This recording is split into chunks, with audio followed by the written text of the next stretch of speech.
Hello everyone, this is Pramila Yadav. ये video दो तरह के कैंडिडेट्स के लिए रहने वाली है। पहले ऐसे कैंडिडेट्स जो पहली बार एचटेट देने जा रहे हैं, तो उनको एचटेट एग्जाम का थोड़ा सा आइडिया नहीं कि किस तरीके से क्या क्या चीजें हमें एचटेट निकालने के लिए पढ़नी चाहिए। और दूसरे वो बच्चे जिन्होंने 2025 में एग्जाम दिया था, लेकिन कहीं ना कहीं अपनी या गवर्नमेंट की गलती की वजह से उनका एग्जाम रह गया है।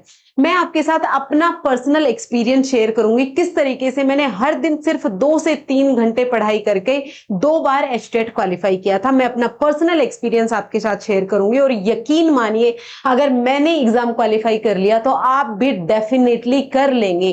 कहीं भी आपकी तैयारी में, नॉलेज में कमी नहीं होती है, सिर्फ कमी होती है आपकी सही स्ट्रेटेजी में। वो सही स्ट्रेटेजी क्या होती है वो मैं आपके साथ डिस्कस करने वाली हूं।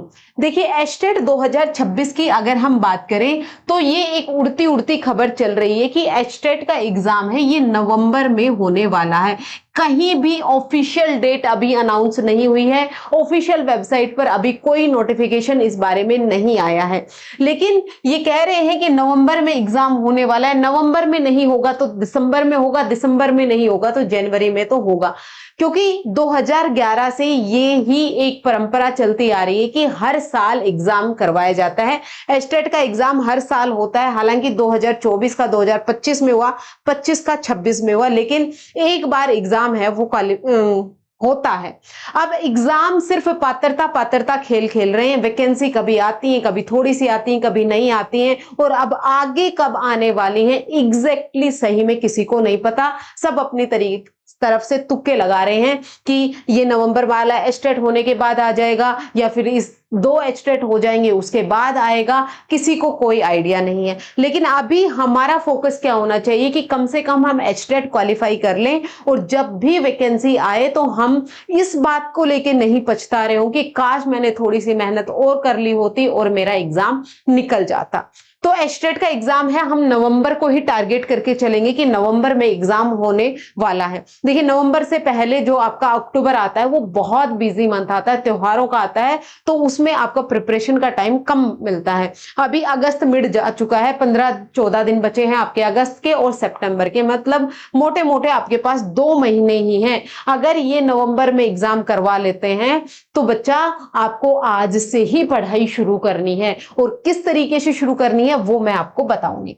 देखिए, जो एचटेट एग्जाम है ये क्या है? हरियाणा टीचर एलिजिबिलिटी टेस्ट है। यानी हरियाणा में अगर आप गवर्नमेंट टीचर बनना चाहते हैं तो आपको ये पात्रता परीक्षा पास करनी पड़ेगी। अगर आपने ये पात्रता परीक्षा पास नहीं की है तो आप लाइन में भी नहीं लग सकते, आप गवर्नमेंट टीचर नहीं बन सकते। ये पहली सीढ़ी है गवर्नमेंट टीचर बनने की।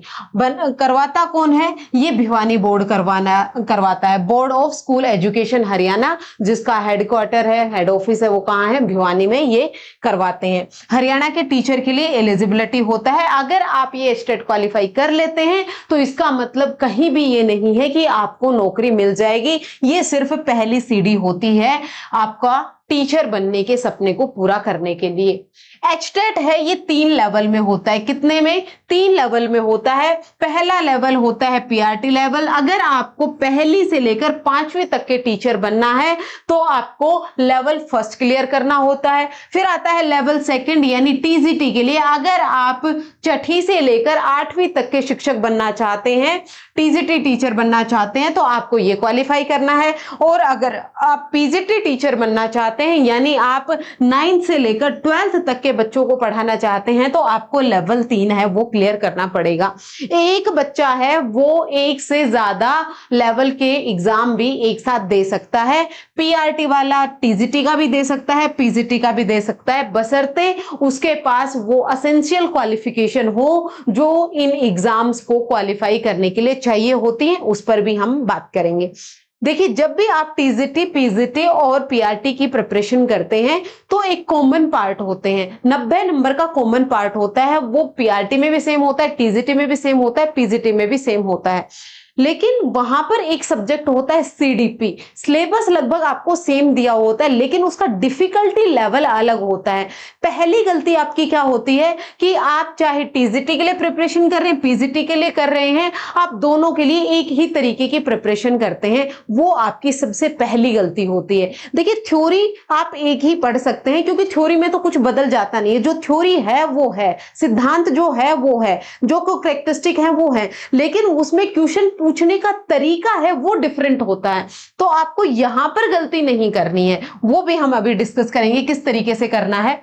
देखिए, जो ये परीक्षा है इसमें कितने क्वेश्चन पूछे जाते हैं? 150 क्वेश्चन पूछे जाते हैं, 150 ही नंबर के होते हैं, यानी आपको एक क्वेश्चन है वो 1 नंबर का होता है। टाइम आपके पास 150 मिनट ही होती है, यानी 1 मिनट 1 क्वेश्चन और 1 नंबर। कोई भी नेगेटिव मार्किंग यहां पर नहीं होती है। लेकिन क्या है, जो आप गोले दिए हुए होते हैं आपको उन गोलों में से किसी ना किसी एक को भर के आना होता है। अगर आपने 20 से ज्यादा गोले खाली छोड़ दिए तो आपके डिस्क्वालिफाइड कैंडिडेट्स की लिस्ट में आपका नाम आएगा। जैसे एचटेट 2025 में बहुत सारे बच्चों का नाम डिस्क्वालिफाइड कैंडिडेट्स की लिस्ट में आया है। तो आपको ब्लैंक नहीं छोड़ के आना है, चाहे आप तुक्का मारकर उसको गलत ही करके आए, क्योंकि नेगेटिव मार्किंग तो है ही नहीं।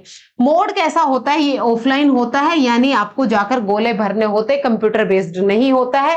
पेपर की जो लैंग्वेज है वो हिंदी और इंग्लिश में होती है, बाइलिंगुअल होती है। जो आपकी भाषा है, यानी जो हिंदी के क्वेश्चन है वो आपको हिंदी में ही मिलेंगे और जो इंग्लिश के क्वेश्चन है वो आपको इंग्लिश में ही मिलते हैं। आप पहली बार एग्जाम देने जा रहे हैं या फिर आप पिछले एचटेट 2025 वाले कैंडिडेट्स हैं, ये आप मुझे कमेंट करके बताना।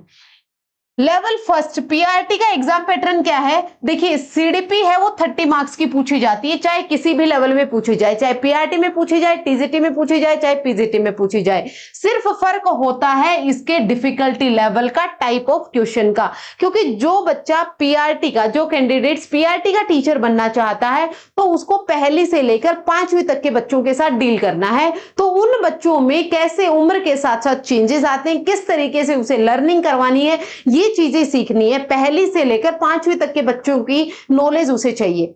फिर जो बच्चा टीजीटी में जा रहा है उसे 6ठी से 8वीं तक के बच्चों की नॉलेज चाहिए, और जो पीजीटी में जा रहा है उसे 9वीं से लेकर 12वीं यानी एडोलेसेंस वाले बच्चों की नॉलेज चाहिए होती है। तो आपको अपने लेवल के अकॉर्डिंग ही बच्चों की स्टडी करनी है, उसी पर ही ज्यादा फोकस रखना है। जो पीजीटी का देख के आ रहा है उसके लिए उससे कभी भी पहली से और 5वीं क्लास के बच्चे के बारे में क्वेश्चन नहीं पूछा जाता है।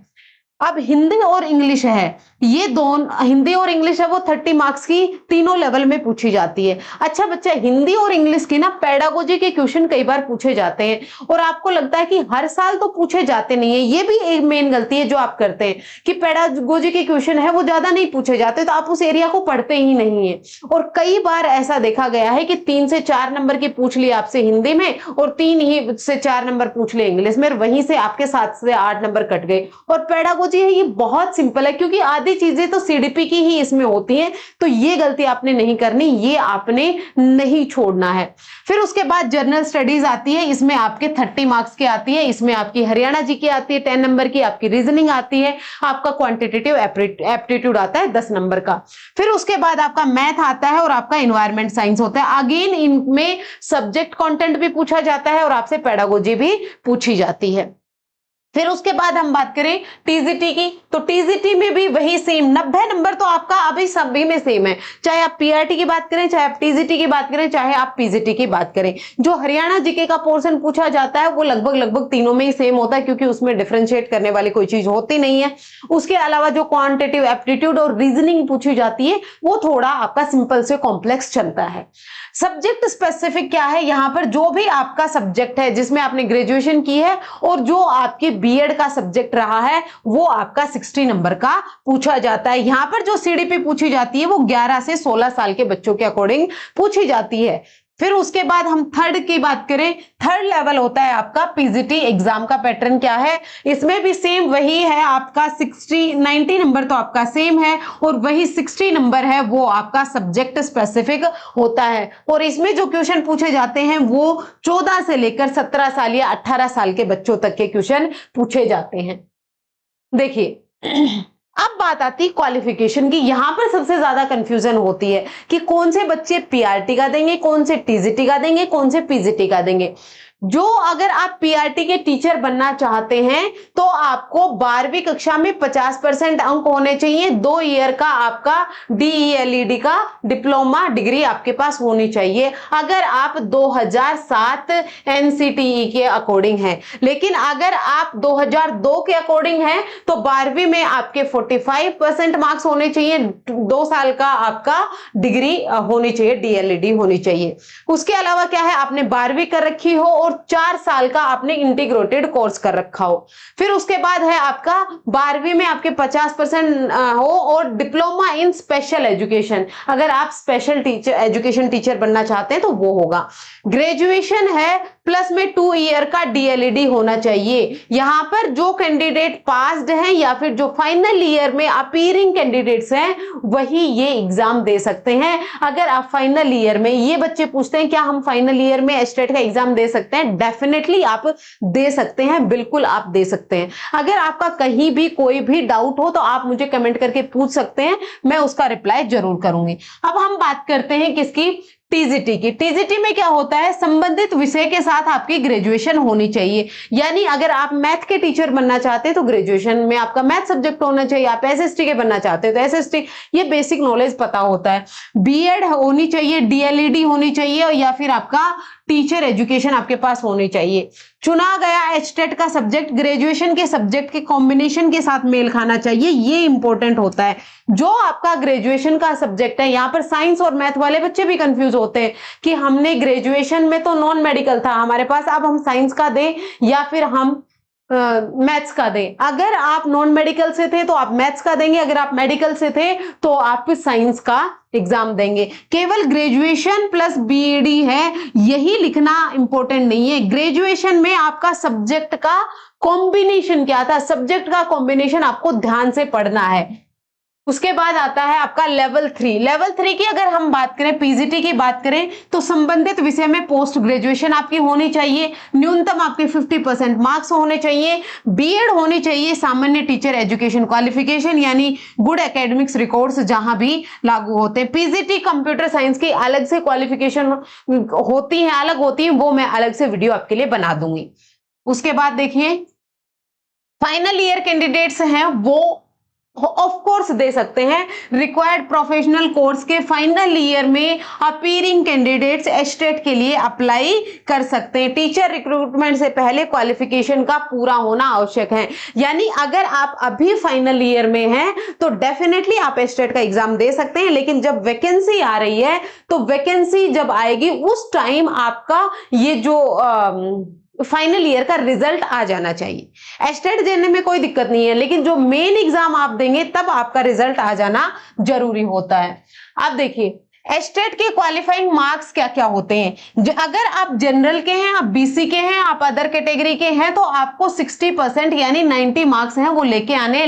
लेकिन बच्चा इस बार आपको 90 नंबर की प्रिपरेशन नहीं करनी है। इस बार कम से कम आपको 110 और 120 नंबर की प्रिपरेशन करनी है, तभी आप एग्जाम क्वालिफाई कर पाएंगे। 2025 में जो कुछ भी हुआ वो सब आपने देखा है, तो आपको अपनी तरफ से कमी नहीं छोड़नी है। टारगेट आपको 90 नंबर नहीं लेना है। बीसी वाले बच्चों का कंफ्यूजन होता है कि मैं बीसीए में हूं, मैं बीसीबी में हूं, मुझे 82 मार्क्स लाने हैं या फिर मुझे 90 मार्क्स लाने हैं। बीसी वाले बच्चों के लिए कोई भी कंसेशन यहां पर नहीं है, 90 नंबर ही आपको लेके आने हैं। हरियाणा में एससी और पीडब्ल्यूडी कैंडिडेट्स हैं, इनके लिए 55% होता है, यानी आपको 82 मार्क्स लाने होते हैं। अदर स्टेट के हैं आप, चाहे आप अदर स्टेट के एससी के हैं, चाहे आप पीडब्ल्यूडी कैंडिडेट्स हैं, चाहे आप जनरल हैं, सबको 60% मार्क्स ही, यानी ये जो 5% मार्क्स की कंसेशन है ये सिर्फ हरियाणा डोमिसाइल वाले बच्चों के लिए ही है, नेगेटिव मार्किंग नहीं होती है, ये हम बात कर चुके हैं। क्या अगर आपने बीएड कर रखी है और आप पीआरटी एचटेट दे सकते हैं? ये बहुत सारे बच्चों का कंफ्यूजन होता है कि मैंने बीएड कर रखी है, मैंने डीएलईडी नहीं कर रखी, ये जेबीटी नहीं कर रखी। ग्रेजुएशन प्लस बीएड वाले जो बच्चे हैं वो पीआरटी के लिए एलिजिबल नहीं है। अगर आप एग्जाम देने जाएंगे तो एग्जाम देने से आपको कोई भी नहीं रोकेगा, लेकिन जब आपका स्क्रीनिंग टेस्ट होगा, जब वैकेंसी आएगी, मेन एग्जामिनेशन में आप बैठोगे तो बीएड वाले बच्चों को पीआरटी के लिए एलिजिबल नहीं माना गया है। तो बिल्कुल ना है, ये केवल ग्रेजुएशन और बीएड होगी नहीं। अगर आपने ग्रेजुएशन के बाद अगर आपने डीएलईडी कर रखी है, बीएलईडी कर रखी है, तो आप मान्य होंगे, लेकिन सिर्फ अगर आपने बीएड कर रखी है तो आप एलिजिबल नहीं होंगे। इस चीज का आप ध्यान रखना। अब देखिए फीस है, फीस बहुत ज्यादा है। हरियाणा के एससी और पीडब्ल्यूडी कैंडिडेट्स हैं, अगर आप लेवल 1 के लिए देते हैं तो 500 है, 2 लेवल के लिए देते हैं तो 900 है, और 3 लेवल के लिए देते हैं तो आपके 1200 होते हैं।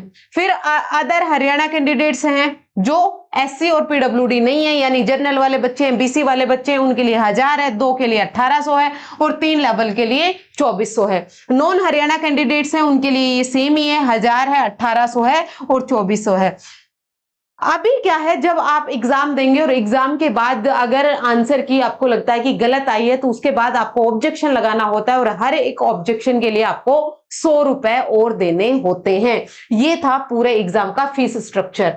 फिर उसके बाद आता है सर्टिफिकेट। अगर आप एस्टेट एक बार क्वालिफाई कर लेते हैं तो ये लाइफ टाइम के लिए वैलिड होगा। पहले ऐसा होता था कि 7 साल के लिए वैलिड होता था, लेकिन अब ये लाइफ टाइम वैलिड है। एक बार आपने क्वालिफाई कर लिया, बार बार आपको नहीं करना पड़ता है। नंबर ऑफ अटेम्प्ट्स जितना चाहें आप उतना मर्जी दे सकते हैं। कई बार ऐसा होता है कि हम अपने मार्क्स बढ़ाने के लिए भी एग्जाम देते हैं, भाई कोई फर्क नहीं पड़ता, चाहे आपने एस्टेट 90 से क्वालिफाई किया है, चाहे आपने 130 से क्वालिफाई किया है, सिर्फ अपने कॉन्फिडेंस बिल्ड होने के अलावा और कुछ भी चीजें नहीं होती हैं। क्वालिफाइड कैंडिडेट्स दोबारा एग्जाम दे सकते हैं, बिल्कुल दे सकते हैं, स्कोर इंप्रूवमेंट वो यहां पर कर सकते हैं। फिर अब मैं बताती हूं आपको सही स्ट्रेटेजी आपकी क्या होनी चाहिए। देखिए, जब भी बच्चा आप किसी भी एग्जाम की प्रिपरेशन करने जा रहे हैं तो इस बार आपको 90 का टारगेट नहीं रखना, इस बार आपको कम से कम 110 और 120 का टारगेट रखना है। क्योंकि जब आप एग्जाम देने जाते हैं तो बोर्ड की तरफ से भी गलतियां होती हैं और कुछ सिली मिस्टेक हम अपनी तरफ से भी कर देते हैं। जब आप टारगेट 120 110 नंबर का रखोगे, जब कहीं जाकर आप 90 नंबर पर एस्टेट है वो क्वालिफाई कर पाओगे। आपको बहुत सारा ज्ञान इकट्ठा नहीं करना, बहुत सारी पीडीएफ इकट्ठी नहीं करनी। सिर्फ आपको क्या करना है, ऑफिशियल वेबसाइट पर जो भी सिलेबस दिया हुआ है पर्टिकुलर सब्जेक्ट का, वो सिलेबस उठाओ और एक एक टॉपिक को प्रिपेयर करना शुरू करो। अब आपको लगता है कि क्या आपको कोई भी कोर्स या बैच ज्वाइन करने की जरूरत है? एचटेट के लिए नहीं है। आपको अपना जो भी सब्जेक्ट है उसकी बेसिक नॉलेज है, उसके अलावा आपने बीएड किया है तब आपने पढ़ा है। बहुत सारे कैंडिडेट्स ऐसे होते हैं जिनका अभी गैप हो गया है, या फिर जो हाउस वाइफ हैं, जो जॉब करती हैं, वो टाइम कैसे मैनेज करें। आपको हर दिन पढ़ना है, चाहे आप सिर्फ 2 घंटे पढ़ते हैं, उस दिन आपको 2 घंटे पढ़ना ही है। और बच्चा ये मत सोचा करो कि आप पढ़ रहे हो और एक दिन नहीं पढ़ पाए, उस दिन आप डिप्रेशन में चले जाते हो कि आज मैं नहीं पढ़ पाया। ये सबके साथ होता है, ये स्वाभाविक है। जिस दिन पढ़ने का मन नहीं करता उस दिन फुल डे एंजॉय करो। उस दिन सोचो कि आज मैं नहीं पढ़ा, कोई बात नहीं, आज मैं पूरा दिन एंजॉय। और लेकिन वो गिल्ट नहीं आना चाहिए। आप एक दिन नहीं पढ़ते लेकिन फिर वो गिल्ट रहता है और वो अगले दिन की परफॉर्मेंस को भी डाउन करता है। तो आपको ये नहीं करना है। आपको बिल्कुल सही चीजें पढ़नी है कि जो मेरे एग्जाम में पूछा जाता है। आपको पीवाईक्यूज पता होना चाहिए कि जो पीवाईक्यू पूछे गए हैं, पिछली परीक्षाओं में जो क्वेश्चन पूछे गए हैं, उसका पैटर्न क्या रहा है, आपको वो पैटर्न करना है। आप यूट्यूब वीडियो की बिल्कुल मदद ले सकते हैं। जो भी आपको अपना एजुकेटर पसंद आए, आप उस एजुकेटर के साथ जुड़ जाइए। पहले 2 3 4 दिन आप इजीली ले सकते हैं कि कौन सा एजुकेटर ऐसा है जो आपकी नीड्स को पूरी कर रहा है। आप उसी के साथ जुड़िए जो आपके डाउट्स भी क्लियर करे। डाउट्स रह जाते हैं ऑनलाइन सीखने में, प्रॉब्लम यही है कि वो डाउट्स रह जाते हैं। मैं उसका सॉल्यूशन यही दे रही हूं। मैं आपके सीडीपी की प्रिपरेशन कराऊंगी। नेक्स्ट वीडियो में मैं आपको सीडीपी का कंप्लीट सिलेबस बताऊंगी, किस तरीके के क्वेश्चन पूछे जाते हैं। और जो भी आपके डाउट्स रहते हैं आप मुझे कमेंट करके बताएंगे, और हर एक डाउट का शॉर्ट वीडियो आपको मिलेंगे ताकि आपका कोई भी डाउट वहां पर ना रहे। उसके अलावा होता है कि आपको अपना, जब आप एमसीक्यू कर रहे होते हैं तो जो क्वेश्चन आपके गलत होते हैं उन क्वेश्चन को पकड़ना है कि ये क्वेश्चन मेरा गलत हुआ है, और उस फिर पूरे टॉपिक को आपको रिवाइज करना है। ये एक बेसिक सा स्ट्रक्चर था जो मैंने एचटेट के बारे में बताया। अगर आपका कहीं भी कोई भी डाउट हो आप कमेंट करके पूछ सकते हैं। नेक्स्ट क्लास में हम सीडीपी का सिलेबस डिस्कस करेंगे, पीआरटी में किस तरीके के क्वेश्चन पूछे जाते हैं, टीजीटी में किस तरीके के, पीजीटी में किस तरीके से, कौन सी स्ट्रेटेजी का इस्तेमाल करना है जिससे हमें 30 आउट ऑफ 30 के मार्क्स के हम प्रिपरेशन कर पाए। आप मुझे अपने जो भी वीक एरियाज हैं वो कमेंट करके बता सकते हैं ताकि मैं आपके लिए उसका बेस्ट सॉल्यूशन ढूंढ सकूं। Thank you very much.